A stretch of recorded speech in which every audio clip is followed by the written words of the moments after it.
Ave Maria, frères et sœurs bien-aimés, heureux de vous retrouver pour continuer notre méditation. Nous sommes à l'avant-dernier jour de la fin donc du mois de juin et nous sommes très heureux d'avoir fait ce parcours spirituel avec vous. 29e jour, nous parlerons de la communion réparatrice. Que le Seigneur nous donne la grâce de comprendre ce que c'est que la communion réparatrice.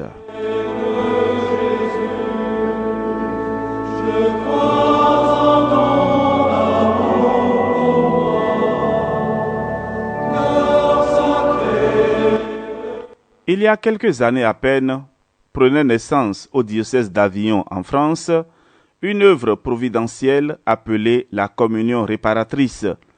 Accueillie avec empressement par la piété des fidèles, recommandée par la plupart des évêques de France, elle a été approuvée par le souverain pontife Pie IX, qui l'a enrichie de précieuses indulgences.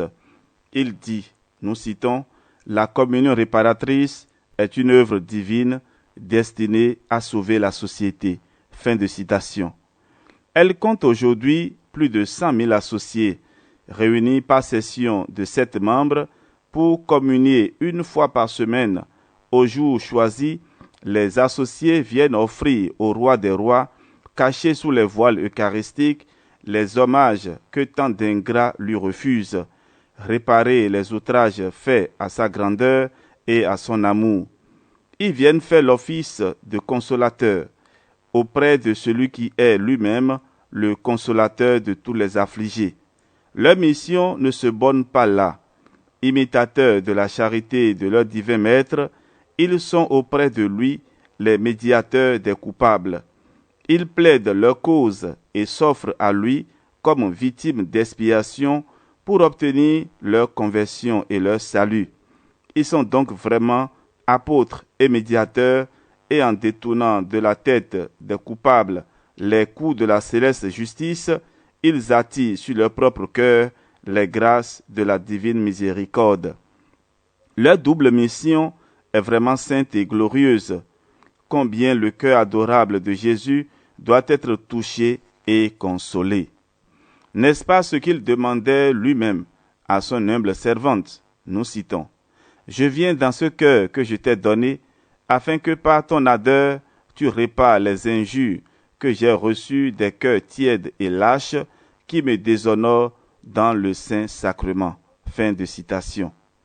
Frères et sœurs bien-aimés, enrôlons-nous avec joie dans cette fervente milice de la réparation. Pleurons les blessures faites au cœur de notre Maître. Gémissons sur le peu d'amour qu'on a pour lui. Allons, au jour fixé, à la sainte table, en qualité de victimes offertes à la gloire de notre Seigneur dans le sacrement de son amour.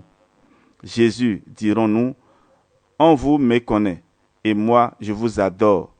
On dédaigne votre chair et votre sang adorable, et moi j'en fais ma nourriture, mon breuvage, mes délices. Pardon, mon Dieu, de ce qu'on ne vous aime pas. Je voudrais tenir tous les cœurs des hommes dans ma main pour les jeter dans les brasiers de votre saint amour. Père, pardonne-leur. C'est le cri de notre amour, c'est le cri de vos enfants. Seigneur, vous l'entendrez et vous pardonnerez.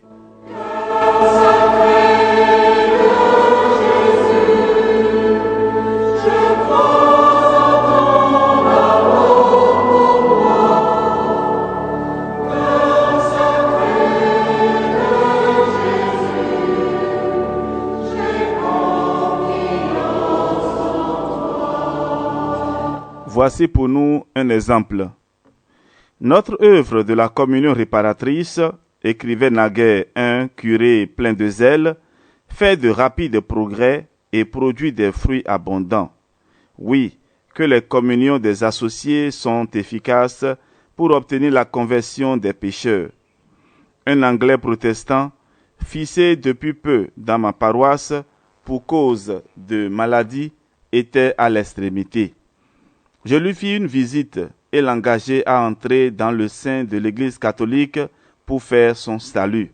« Je suis né protestant, me répondit-il, et je veux mourir protestant. » Désespérant de le gagner par la discussion, j'ai réuni les associés de la communion réparatrice et je les conjurai de demander instamment au cœur de Jésus la conversion de ce pauvre malade qui allait mourir. On communia, on pria beaucoup pour lui et lorsque j'allais le trouver, il me dit avec un doux sourire, « Je suis convaincu, je veux embrasser le catholicisme. » Il reçut le sacrement du baptême en versant des larmes de joie. Après, il me dit, « Monsieur le curé, que je suis heureux, que je suis tranquille.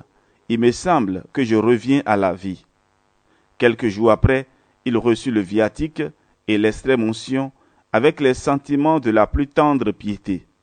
Monseigneur l'archevêque voulut bien lui administrer le sacrement de la confirmation.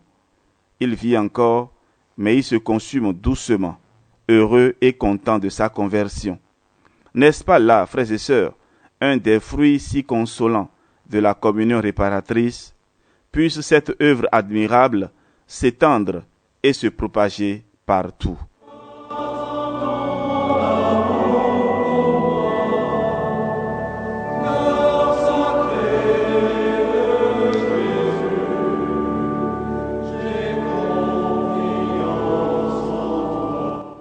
Nous allons élever vers Dieu cette prière. Cœur si bon, si aimant, nous comprenons votre tristesse et votre douleur. Nous nous efforcerons désormais de vous offrir, par nos communions ferventes, par nos amendes honorables et nos sacrifices de chaque jour, un faible dédommagement de tous les outrages que vous recevez des hommes rachetés au prix de votre sang. Amen. Frères et sœurs bien-aimés, ainsi s'achève notre méditation. Que le Seigneur, dans sa miséricorde, nous bénisse et nous donne la grâce d'avoir un cœur de réparation et que ta bénédiction nous accompagne au nom du Père et du Fils et du Saint-Esprit. Amen. On se retrouve demain pour la conclusion du mois de juin. Ave Maria.